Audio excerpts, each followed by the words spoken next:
क्या आप जानते हैं कि भारत की सबसे प्रसिद्ध डाकू में से एक फूलन देवी का नाम सिर्फ एक अपराधी के तौर पर नहीं बल्कि एक ऐसे नायक के रूप में भी लिया जाता है जिसने अपने जीवन की सबसे बड़ी लड़ाई एक सशक्त आवाज बनने के लिए लड़ी। उनका जीवन एक रहस्य है जो आज भी समाज के दिलो दिमाग में। फूलन देवी का जन्म 10 अगस्त 1963 को उत्तर प्रदेश के छोटे से गांव खेड़िया में हुआ था। उनका परिवार बेहद गरीब था और समाज में उनका स्थान बहुत नीचा था। वे एक दलित परिवार से थीं और उस समय के समाज में दलितों को बहुत ही तिरस्कार और भेदभाव का सामना करना पड़ता था। लेकिन इस भेदभाव ने उन्हें दबने के बजाय एक कड़ी लड़ाई लड़ने की प्रेरणा दी। कहानी में मोड़ आता है जब फूलन देवी की उम्र महज 11 साल थी। उनका विवाह एक वृद्ध व्यक्ति से कर दिया गया जो उनका शारीरिक और मानसिक उत्पीड़न करता था। उनके जीवन में यह अत्याचार दिन ब दिन बढ़ता गया और फूलन के भीतर एक गहरी पीड़ा और क्रोध ने जन्म लिया। लेकिन उनके संघर्ष का असली चेहरा तब सामने आया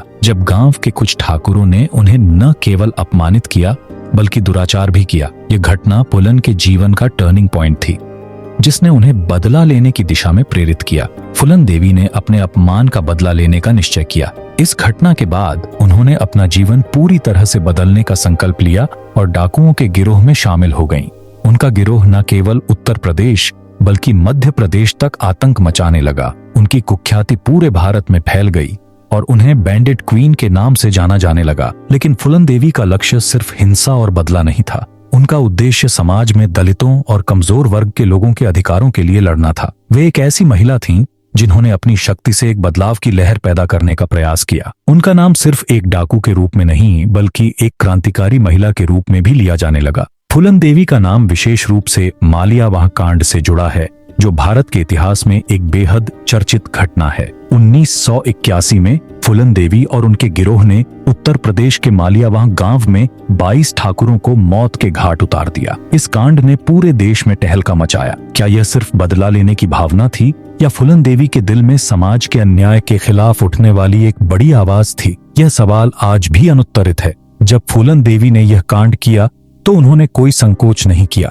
उन्हें यह विश्वास था कि वे उस समुदाय का विरोध कर रही हैं जिसने उनके जैसे लोगों को सदियों से शोषित किया। इस कांड के बाद उन्हें राजपूतों की कातिल और डाकू रानी जैसे उपनाम मिले। यह कांड उनके जीवन की सबसे बड़ी घटना बन गई और यही वह मोड़ था जिसने फूलन को इतिहास के पन्नों पर हमेशा के लिए अमर कर दिया। आत्मसमर्पण और राजनीति संघर्ष का नया अध्याय। कई सालों तक पुलिस और फूलन देवी के बीच जबरदस्त मुठभेड़ें चलती रहीं, लेकिन अंततः 1983 में फूलन देवी ने आत्मसमर्पण कर दिया। वह करीब 11 साल तक जेल में रहीं, लेकिन वहां उनका व्यक्तित्व पूरी तरह बदल गया। जेल में रहते हुए फूलन ने अपने कर्मों पर विचार किया और अपनी दिशा बदलने का निश्चय किया। उन्होंने यह महसूस किया कि वह केवल हिंसा के माध्यम से बदलाव नहीं ला सकती बल्कि राजनीति में कदम रखकर समाज की सच्ची सेवा कर सकती थीं। 1996 में फूलन देवी ने समाजवादी पार्टी के टिकट पर चुनाव लड़ा और उत्तर प्रदेश के मिर्जापुर से सांसद चुनी। उनकी राजनीतिक यात्रा ने यह साबित किया